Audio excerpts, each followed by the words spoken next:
이 카카오톡 대표 허프로입니다.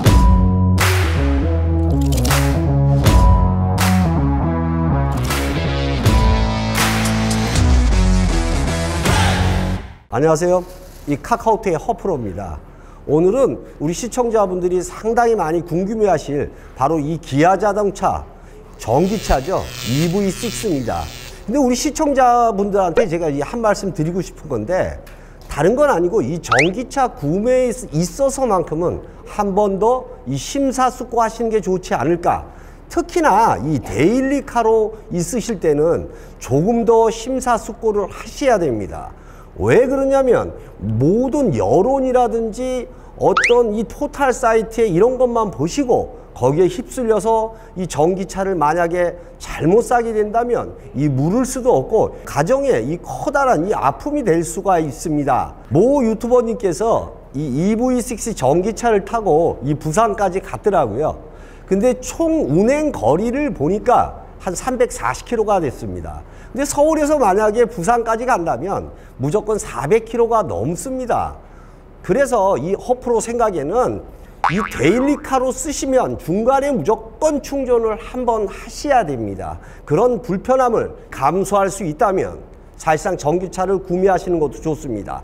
또한 나중에 중고차 판매에 있어서 그것도 참 골칫거리가 되고 말 것입니다. 그래서 아직은 이 전기차를 구매하는 것은 이 시기상조가 아닌가 이 생각을 해봅니다. 한 5년 뒤쯤 이때가 좋지 않을까 이 생각을 해봅니다. 그리고 EV6 이 디자인은 정말 잘 나왔습니다. 현대보다는 아무래도 기아 자동차가 디자인은 좀 더 앞서가는데, 이제 문제가 되는 게 뭐냐면 외부 디자인보다는 안의 성능, 품질 이쪽에 대해서 좀 더 신경을 많이 썼으면 좋겠습니다. 그러면 바로 EV6 스케치를 한번 해보도록 하겠습니다.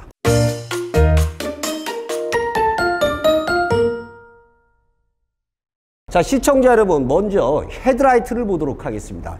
이 헤드라이트는 이 주간주행 등이 이 빗살무늬처럼 아주 공격적으로 이 상당히 나와 있는 게 공격적으로 보입니다. 현재 그리고 시동을 걸어 놓은 상태입니다. 엔진의 소리는 이 전혀 들리지 않습니다. 이 라지에타 중간 그릴을 보시게 되면 이 중간엔 그릴이 없고 이 아무래도 전기차다 보니까 이 막혀 있습니다.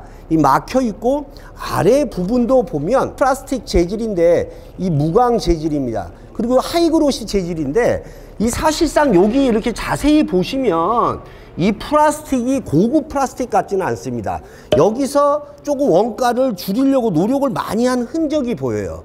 이게 보시면 이 플라스틱이 제가 상세히 보는데 이 고급 플라스틱은 절대 아닙니다. 그럼 옆 라인으로 한번 가보도록 하겠습니다. 자, 옆 라인에 일단 휠입니다. 휠은 블랙 다이아몬드 커팅 휠입니다. 휠을 보시게 되면 휠은 19인치입니다.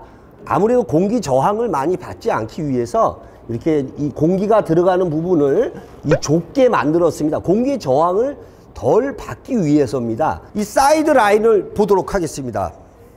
이 사이드 라인은 간결하게 오면서 이 뒤쪽은 굉장히 근육형으로 만들어 놨습니다. 이쪽 근육형을 보시게 되면 약간 이 파나메라가 이 생각이 납니다. 이 포르쉐처럼 이쪽을 완전히 이 근육처럼 완전히 나오게 만들었습니다. 그러니까 좀 엉덩이가 크다 이런 뜻이 되겠죠. 자, 사이드 밀러 한번 보도록 하겠습니다. 이 사이드 밀러도 보시면 좀 진짜 디자인은 잘했는데 이 사이드 밀러도 보시면 아주 이쪽이 아주 날카롭게 이 공기 저항을 덜 받을 수 있게끔 아주 독보적인 그런 디자인입니다. 손잡이는 보시면 아이오닉5하고 같습니다. 앞에를 깊이 누르시고 당기시는 이런 아이오닉5하고 이 같은 이 손잡이입니다. 자, 그리고 이 밑에 이 사이드를 보시게 되면 현대기아 자동차는 항상 이 사이드 이쪽 부분을 굉장히 굵게 가져가더라고요. 왜 그러냐면 제네시스 같은 건 이게 더 굵습니다. 차라리 이 부분을 같은 컬러라고 이 벤츠처럼 좀 얇게 만들면 좀 더 심플해 보이지 않을까 이런 생각을 해봅니다. 이것도 하이그로시라 상당히 먼지가 좀 많이 붙습니다. 지금 보시면 제 손에 먼지가 많이 묻었죠. 이 하이그로시입니다. 하이그로시. 자, EV6 리어 부분입니다. 리어 부분은 디자인이 너무 앞서간 것 같습니다. 꼭 미래형 자동차를 보는 듯합니다. 미래형 자동차를 보는 것 같지 않습니까? 여기서 좀 단점인 게 뭐냐면, 야, 기아 마크가 너무 큽니다. 이 기아 마크가 이렇게 클 필요가 있을까? 좀 작았으면 오히려 더 예뻤을 것 같습니다. 그리고 일자로 쭉 뻗은 이 리어 램프죠. 이 리어 램프도 이 점으로 상당히 신경을 많이 썼습니다. 밑에는 점으로 되어 있고 위에는 이 실선으로 되어 있습니다. 이 멀리서 보면 상당히 고급스럽습니다. 뒤에 디퓨저를 보도록 하겠습니다. 아무래도 내연기관이 아니다 보니까 이 배기가스가 나올 이유는 없겠죠. 여기서 단점이 뭐냐면 이게 플라스틱이 또 이게 여기가 이 플라스틱이 좀 싸다 이런 거예요. 이 플라스틱이 싼 마이 플라스틱. 참 여기에 좀 공을 좀 더 들였으면 얼마나 좋았을까 그런 생각을 해봅니다. 자, 시청자 여러분, 이 리어 스포일러가 보면 약간 좀 특징적인 게 뭐냐면 원래 여기가 막혀 있습니다. 이 막혀 있습니다. 막혀 있으면 퇴오리가 많이 발생을 해서 이 뒷유리가 상당히 더러워집니다. 그렇기 때문에 뒤쪽에 리어 와이퍼가 있는데 현재 EV6 같은 경우는 리어 와이퍼가 없습니다. 왜 그러냐면 공기가 아래로 바로 떨어지면서 씻혀 내려가기 때문에 승용차처럼 리어 와이퍼를 장착을 하지 않았습니다. 하지만 리어 와이퍼를 장착한 게 좋냐, 이 성능이 좋냐 하면 반반으로 보시는 게 가장 좋을 것 같습니다. 파노라마 썬루프를 한번 보도록 하겠습니다. 야, 파노라마 썬루프 하나 시원합니다. 시원해. 아주 시원하게 잘 되어 있습니다. 시원하게 아주 잘 되어 있습니다. 파노라마 썬루프가. 제가 뒷자리에 앉았는데 이 사실상 뒷자리는 이 시트가 좀 짧습니다. 요 시트가 좀 더 요만큼 길어야 되는데 이 시트를 자름으로써 자리를 그냥 좀 길게 보이게끔 그런 눈속임, 이거 눈속임이라고 생각을 합니다. 하지만 천장은 비교적 여유가 있습니다. 천장은 자리도 넓고. 하지만 시트는 좀 상당히 좀 불편합니다. 뒷자리는요. 자, 그럼 운전석으로 한번 가보겠습니다. 자, 지금 허프로가 운전석에 앉았는데 이거 한번 봐주세요. 오디오가 미쳤나 봅니다. 이 메리디안 오디오를 여기다 설치를 했습니다. 설치를 했고 핸들 또한 이 손에 아주 자그맣게 잘 들어옵니다. 이 계기판은 우리 시청자 여러분 어디서 많이 본 듯하죠. 이게 바로 뭐냐면 E클래스 그냥 계기판을 그냥 훔쳐다가 여기다 딱 다른 것 같습니다. 그리고 일반 자가용하고는 다르게 이쪽이 이렇게 시원하게 되어 있습니다.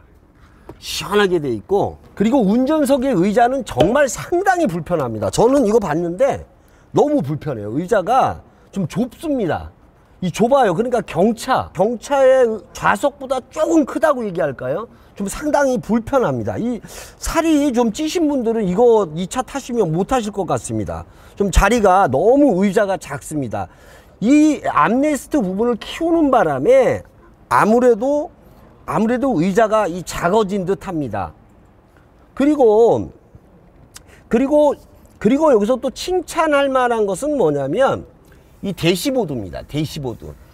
이 대시보드를 까칠까칠한 천 같기도 하고 가죽 같지는 않습니다. 하지만 소재는 좀 굉장히 고급스러워 보입니다. 그리고 그 위에 대시보드는 이것도 좀 여기 좀 신경을 써야 되는데 이것도 좀 싸구려 플라스틱이네요. 싸구려 플라스틱이고, 허프로가 전체적으로 총평을 한다면 이 차가 지금 4,700에서 5,900 한 80까지 되는데 보조금을 받고 한다면 4,000에서 한 4,500 정도에 구매를 할 수가 있습니다.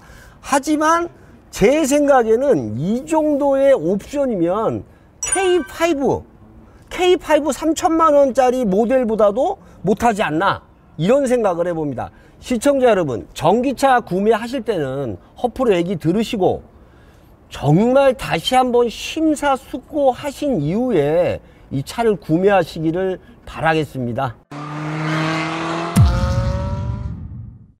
자, 시청자 여러분, 우리 노 사장님하고 이 박 팀장님하고 이제 하체를 뜯으려고 그러는데, 야, 이거 정말 힘든 일입니다. S클래스는 자그마치 3시간 뜯었고요. 스포티지도 2시간. 정말 이 뜯는 공을 생각하면 거의 끝나면 자정이 넘어갑니다. 이런 정말 이 노고가 있습니다. 이거 우리 시청자분들이 정말 이거 알아주셔야 됩니다.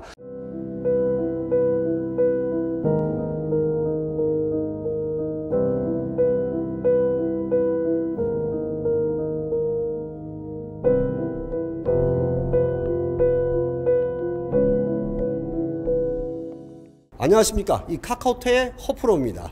오늘은 지금 노 사장님이 화장실 잠깐 간 사이에 제가 잠깐 나왔습니다. 박 팀장님. 네. 여기 엔진 왔다 갔다 뭐 어디 간 거예요, 엔진이?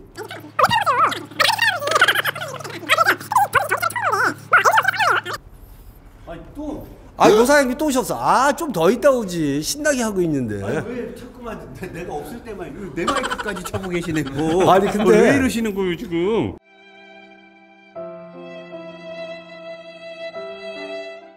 진짜 이거 박 팀장님 제가 너무 궁금해요. 노 사장님한테도 여쭤보는. 네. 지금 이 부분에서 네. 이 부분까지가 전부 배터리 아니에요? 배터리죠. 근데 우리나라가 이 대한민국이 도로가 좋지 않잖아요. 네. 막 뭐 대꾸복구도 많고 네. 과속방이 높고 이거 가다가 이거 치면 네. 이거 그런 게 뉴스에 굉장히 많이 나오더라고요. 이거 치면 이 배터리만 교환하는데 네. 뭐 한 2,500만 원, 3천만 원 가까이 부르는 하는 게 값입니다. 예, 부르는 게 값이라고 하는데 네. 이게 지금 현재 그 충격을 이길 만큼의 지금 이게 만들어진 건가요? 일단 전기차 제조사들이 가장 이게 딜레마인 부분이에요. 예. 테슬라 같은 경우에는 굉장히 좋은 합성 소재로 밑에를 이제 받쳐놨어요. 그래서 어지간한 충격에는 뭐 흠집도 안 난다라고 얘기를 하는데요. 예. 최근에 이제 현대기아차들 이제 전기차들 보면은 이렇게 밑에서 이렇게 치거나 긁히기만 해도 문제가 생기는 경우가 많더라고요. 그리고 지금 플랫폼 자체가 전기차 이 플랫폼인데 네. 배터리를 넣기 위해서 그 플랫폼을 만드는 거 아니겠습니까? 예, 맞습니다. 근데 제가 봤을 때는 뭐 그렇게 크게 뭐 내연기관하고 뭐 이렇게 크게 달라진 게 없는 것 같은데요? 그렇죠. 이제 뭐 정확하게 보면은 이제 네. 생산성을 위해서 이렇게 만든 건지 어떤 건지 모르겠는데 저도 좀 아이러니한 게 크게 이제 내연기관 플랫폼하고 이렇게 별다르게 크게 다른 점을 못 느끼고 있어요. 아까 보니까 제가 봐서는 이 플랫폼 때문에 네. 오히려 제규어의 F페이스처럼 네네. 그냥 안에는 작고 겉에만 이렇게 볼록 튀어나오게 만드는 그렇게 만든 차 같아요. 저는 아까 보니까 F페이스가 생각이 나더라고. 이 뻑다구도요. 예. 실제로 보면은 좀 작아요. 예, 근데 뻑다구, 이제 예. 바디 부분만 좀 넓혀놓은 식으로 이렇게 확장한 것처럼 이렇게 돼 있더라고요. 그러다 보니까 실내 공간이 좀 좁을 수 있습니다. 그리고 회생제동. 예. 이거 진짜 너무 궁금해요. 네.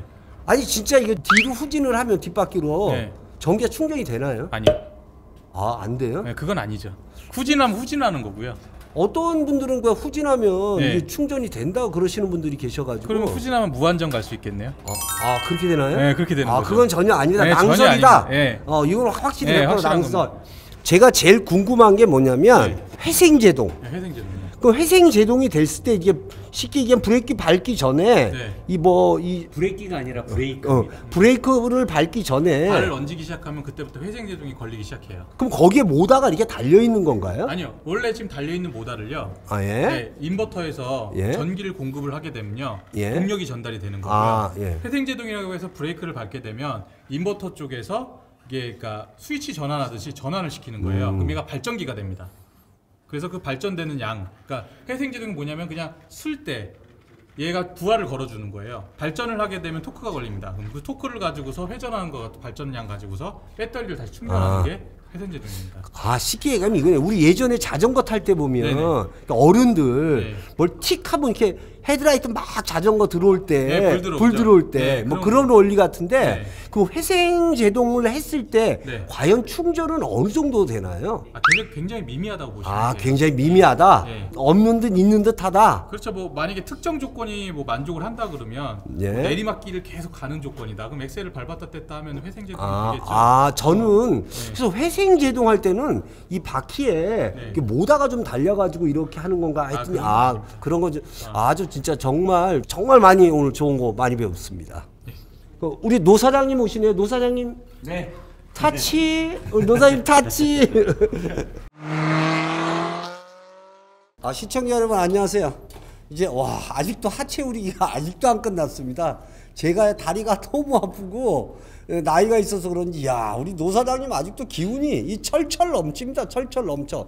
그리고 딴 건 아니고 노 사장님, 네.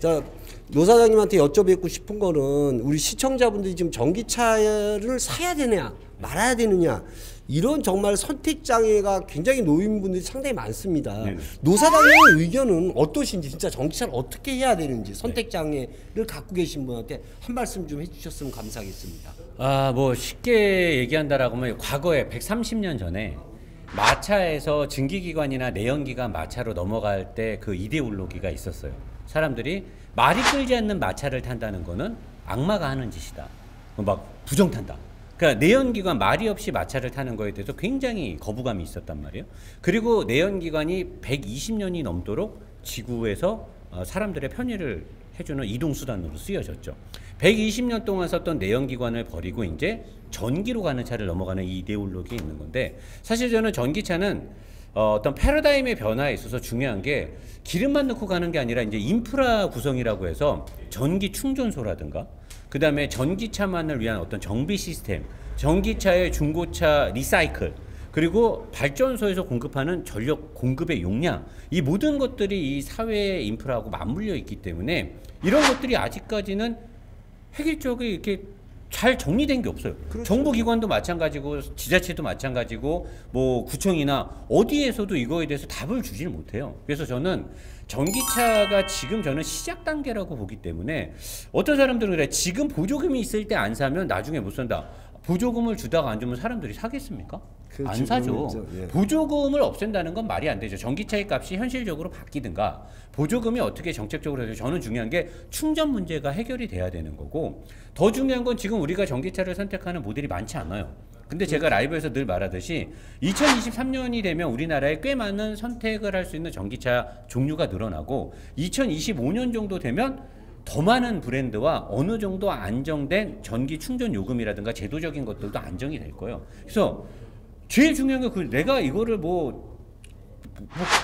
이런 교통부 장관이나 이런 수장이 아니잖아요. 내가 말할 수가 없어요. 허 대표님도 아무리 차를 많이 팔아도 여기에 대해서 말할 수는 없잖아요. 저는 그래서 저 같은 경우는 제가 이제 제일 걱정되는 건 뭐냐면 이 중고차에 대한 리사이클하고 과연 또 전기차가 많아지면 휘발유에서 나오는 세수를 이거 도대체 그게 다 인프라에 구성되는 거예요. 그러니까 이게 또 거기다 어떻게 집어넣을 허 대표님 것이. 자신 있게 말할 수 없잖아요. 저도 자신 있게 저는 말을 못하죠. 저는 한 5년 뒤쯤이면 어떨까 이런 생각을 해봐요. 그러니까 이게 마찬가지로 저도 자신 있게 여러분들한테 말할 수, 왜 우리의 생각이 정책에 반영되진 않잖아요. 근데 저는 반대로 물어보면 돼요. 그럼 노 사장님은 전기차를 언제 살 겁니까? 허 대표님 언제 살 거예요?